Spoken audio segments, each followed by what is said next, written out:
Okay, so welcome to Jolly Soul, a place to make your soul feel good. I'm Katie and I do a lot of the writing on the Instagram posts. And we've got producer Stu in the house. Hello.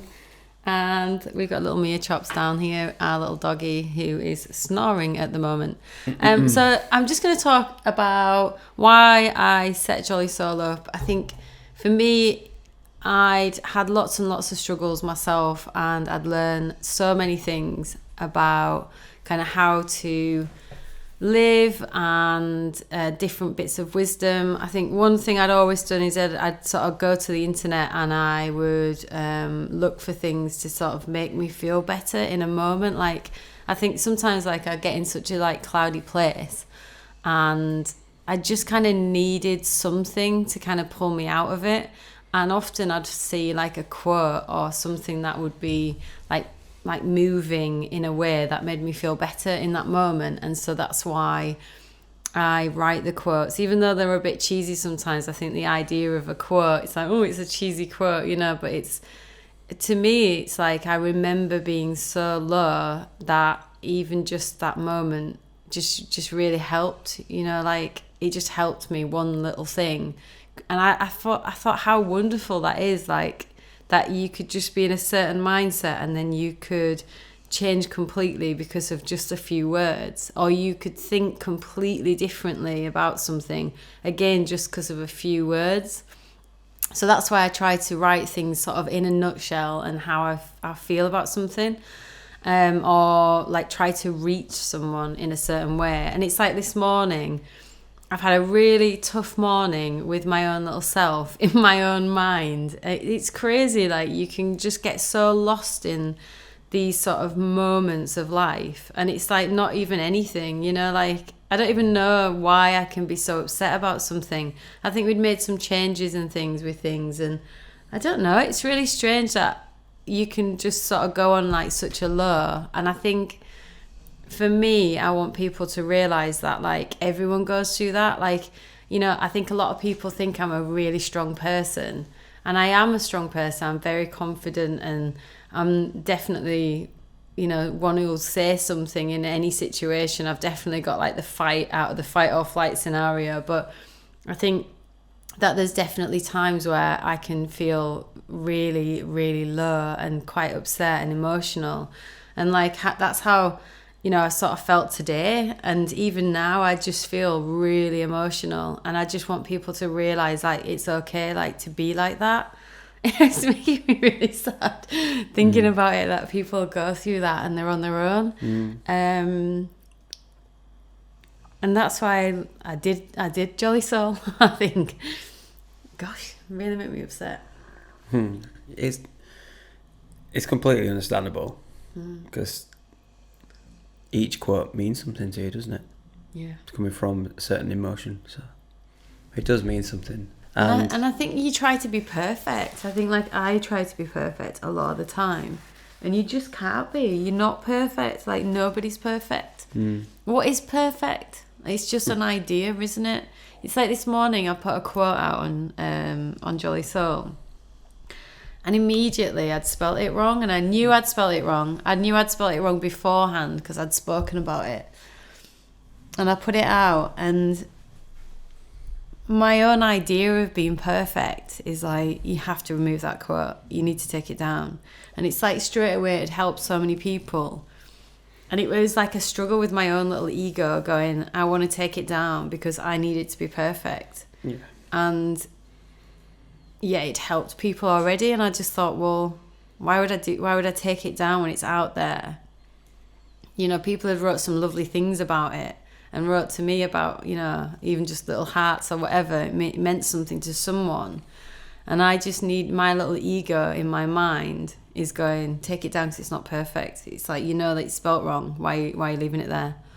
Isn't that so stupid though? Like to allow yourself, because like I think like your ego, your mind it's so powerful, and I'm trying to like share this moment with you now where I feel not myself, so that you understand, like, and I even understand, like sometimes going through it now, I feel like my mind is so strong, so powerful, my ego. Like, I don't know how much you know about ego, but it's like, well, we spoke about ego before, haven't we?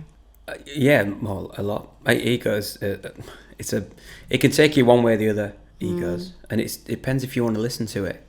But it's like, it's so strong. Like, your mind is so powerful. So for those people who don't really know, like, about ego, like, the ego is like that like chatter, I'd say, in your mind, who has got all this experience from different ways in which you've lived your life and what you've seen in your life, and it kind of takes over in situations, and it's kind of to protect you, you know. Like, my ego's probably saying, well, you spelled something wrong, you know it's wrong, take it off, because, you know, you might get abused for writing something. This is how stupid it can be.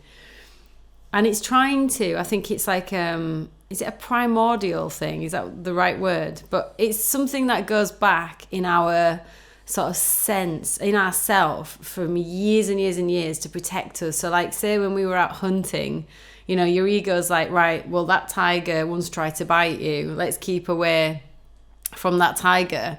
And so we've built up this, like, survival ego.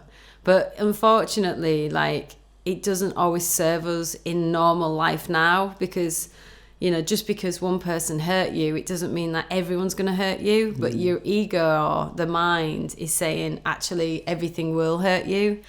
Yeah. And I think that's the main thing, isn't it? It's like trying to detach yourself from the ego and realizing, like, I think sometimes, like, I listen to mine, and I kind of, I listen to it in a way that I like to detach myself from it as much as I can, to hear it, which sounds crazy, but I know that there was a time in my life where I just thought thoughts, and I went through life, and I never realized that actually I could kind of step back away from that and be like, it's almost like the soul, like stepping. It's like if I ask you to read a book, you can read a book and hear the words of the book in your mind, and that's the bit that hears it is like the soul. And so, you know, sometimes I try to just step into, like, almost my soul and be behind my ego, my thoughts, and listen. Our dog is grumbling about that. That's me as ego. But I try to do that so that I can just hear it. And sometimes I hear it and I think, wow, it's so, like, my ego can be so terrible. You know, like the things it thinks, the things it says. And I think when I was younger, I kind of used to hear these thoughts and think that was me making those thoughts, creating those thoughts. When actually your thoughts and the ego stems from experience. So it could even be something that, like, I might have watched on a film. I might have seen something, or I might have seen something on the news, and just took on that information and popped it in that file, in that mind, and then it just regurgitates at some point. It doesn't necessarily mean I think that certain thing. And I think that was a real journey for me to understand sort of where I am in my soul, what these thoughts are, and that, you know, the ego, and then to be able to step back and look at that ego sometimes. And I think, like, the one thing that helped was meditation and just sort of breathing and exercise. But I think also, like, being aware of the ego being an ego, and that it's not necessarily you. And I remember trying to explain that to someone a while ago, actually. And they were, they just couldn't understand it. They had these thoughts about a certain situation, a certain circumstance, and they were just like, I tried to explain to them that, you know, maybe that's not true, that's not the truth of it, but those thoughts were so strong that they couldn't see beyond what they were thinking like. And again, it's just about protection. So it was like, for instance, it was a young girl who was doing a class, and she just believed everyone hated her. And I tried to convince her in a way that actually they didn't. But it wasn't me trying to convince her, it was her then experience of it. So I was like, just give it another go and just see how you feel. But I'm telling you, this is how everyone feels about you. Everyone really likes you. Don't worry about it. And it wasn't until she could kind of have the evidence of it that then that could then make sense and be true. Sorry about the phones there. But that really is sort of all we've got time for today. I hope you've got something from it. I hope by me being quite vulnerable and just explaining a little bit about my feelings and how I feel about things, and that we're all on the same page. We all have these insecurities, and I hope that helps you in some way. All right, we'll catch you on the next episode.